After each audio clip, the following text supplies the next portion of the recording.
Praise the lord. ક્રિસ્મોલ ભાઈએ તથા બહેનો, દિવ્ય દયા અને દિવ્ય સંદેશમાં તમારું સ્વાગત છે. ઓક્ટોબર 15મી તારીખ અવિલાના સંત તેરેસિયાનો તહેવાર ઉજવીએ છીએ. આજનો શાસ્ત્રપાઠ સાંભળીએ. તમારા બાઇબલ લઈ લો. લોકનો ગ્રંથ 11મો અધ્યાય 42થી 46મી કલમ સુધી. ઈસુએ કહ્યું, ઓ ફરોશીઓ, તમારી કેવી દશા થશે! તમે ફુદીનો, સીતાફ અને બીજી શાકભાજીનો 10મો ભાગ ધર્મદામાં આપો છો, પણ ન્યાય અને ઈશ્વર પ્રીતિની પરવા કરતા નથી. પહેલી વસ્તુની ઉપેક્ષા કર્યા વગર તમારે આને જ જીવનમાં ઉતારવી જોઈતી હતી. ઓ ફરોશીઓ, તમારી કેવી તમારી દશા થશે! તમને સભાગૃહમાં મુખ્ય જગ્યાએ લેવાનું, ચૌટામાં વંદન ઝીલવાનું ગમે છે. તમારી કેવી દશા થશે! તમે નજરે ન ચડે એવી કબરો જેવા છો, જેના ઉપર અજાણતા લોકો ચાલે છે. આ સાંભળીને એક શાસ્ત્રીએ કહ્યું, ગુરુજી, આવું કહીને આપ અમારું અપમાન કરો છો. ઈસુએ સામેથી કહ્યું, ઓ શાસ્ત્રીઓ, તમારી પણ કેવી દશા થશે! તમે લોકોને માથે અસહ્ય બોજો લાદો છો અને પોતે એક આંગળી સુદ્ધા ટેકવતા નથી. તમારી કેવી દશા થશે! આ પ્રભુની વાણી છે. તે આપણો આધાર છે. ખ્રિસ્મોલ વહેતા બહેનો, પ્રભુ ઈસુને જ્યારે તક મળતી હતી, આ ફરોશી લોકો, આ શાસ્ત્રી લોકોને સુધારવા માટે, જ્યારે ભૂલ હોય એ સુધારીને એમને સારું જીવન જીવવા માટે પ્રભુની ઈચ્છા હતી કે આ ભૂલ કરો છો એ દૂર કરો, આમ સારું જીવન જીવો, ધાર્મિક જીવન જીવો. ધારો કે અમુક વ્યક્તિઓ દરરોજ ચર્ચમાં જાય, દરરોજ બાઇબલ વાંચે અને પછી દાન આપે અને પછી બધા ઉપવાસ કરે અને તહેવારમાં વધારે મોટો ભાગ આપે, જે પ્રવૃત્તિમાં બધા એક્ટિવ ભાગ ભજવે, આ બધું કરતા હોય, એમને આપણે શું કહીએ છીએ? એમને પવિત્ર કહી શકાય?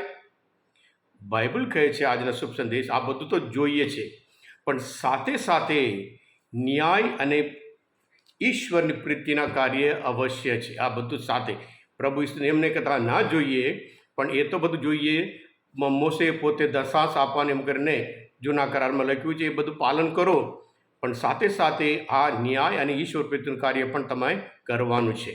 એ લોકો આ બધું દાન ધર્મદા મંદિરમાં આપતા હતા, સભાગૃહમાં આપતા હતા, એટલા માટે કે એ લોકો માનતા હતા તમે જેવી રીતે હલાવો, જે માપે તમે આપશો એ માપે તમને માપી આપવામાં આવશે.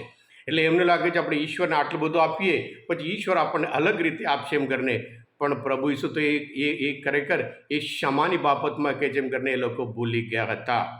હા ક્રિસ્મોલ ભાઈ હતા બહેનો, કે આ યહૂદી લોકો જે ધર્મના નિયમ પાલન કરવા, દશાંશ આપવામાં બહુ પરફેક્ટ હતા, પણ ન્યાય અને ઈશ્વર પ્રતિ એ લોકોને શોષણ કરતા હતા અને લોકોને એટલા બધા તકલીફ આપતા હતા. એટલે પ્રભુ ઈસુ આટલા સખત શબ્દોમાં કહે છે. અને આપણે જાણીએ છીએ આમોસના ગ્રંથમાં 5મો અધ્યાયમાં 21મી કલમમાં પ્રભુ શું કહે છે? તમે આ બધું લાવો છો, પણ પ્રભુ કહે છે, આમોસ 5:21, તમારો તહેવાર હું ધિક્કારું છું, હું તિરસ્કાર કરું છું. તમારો ધર્મ સંમેલન મને લેશ પણ રસ નથી. તમે મને આહુતિ અને અન્ન બલિ ચડાવો છો, તોય પણ હું સ્વીકારવાનો નથી. તમે તમારા હષ્ટપુષ્ટ પશુઓને નૈવેદ્ય તરફ હું નજર સરકી કરનાર નથી. તમારા ભજનો ઘોંઘાટ બંધ કરો, તમારા વાજિંત્રાનો સૂર હું સાંભળનાર નથી, પણ ન્યાય અને ધર્મને સરિતાની પેટે, અખંડ ઝરણા પેટે વહેવા દો.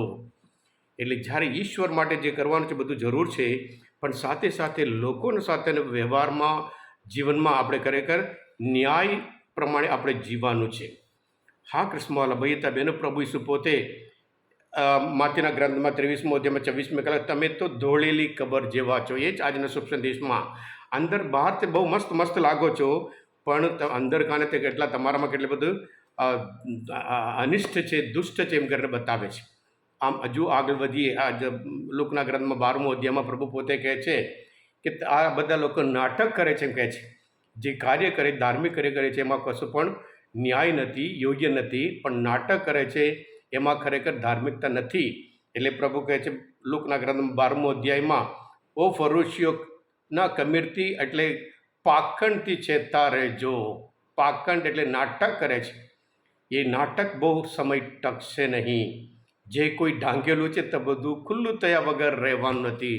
એકદમ સ્પષ્ટ સંદેશ પ્રભુ ઈસુ કહે છે, તમે તમારું નાટક બંધ કરો, પણ ઈશ્વરની નજરે જે સારું છે આ બધું જે દાન આપવાનું હોય સારું કરો, અને સાથે સાથે લોકો માટે પણ જે ન્યાય રીતે હોય વર્તવાનું હોય, અને સાથે સાથે ઈશ્વર ઉપર જે પ્રેમ રાખવાની એવા કાર્યમાં તમે આગળ રહો એમ કરીને પ્રભુ આજના શુભ સંદેશ દ્વારા એક અદ્ભુત સંદેશ આપે છે.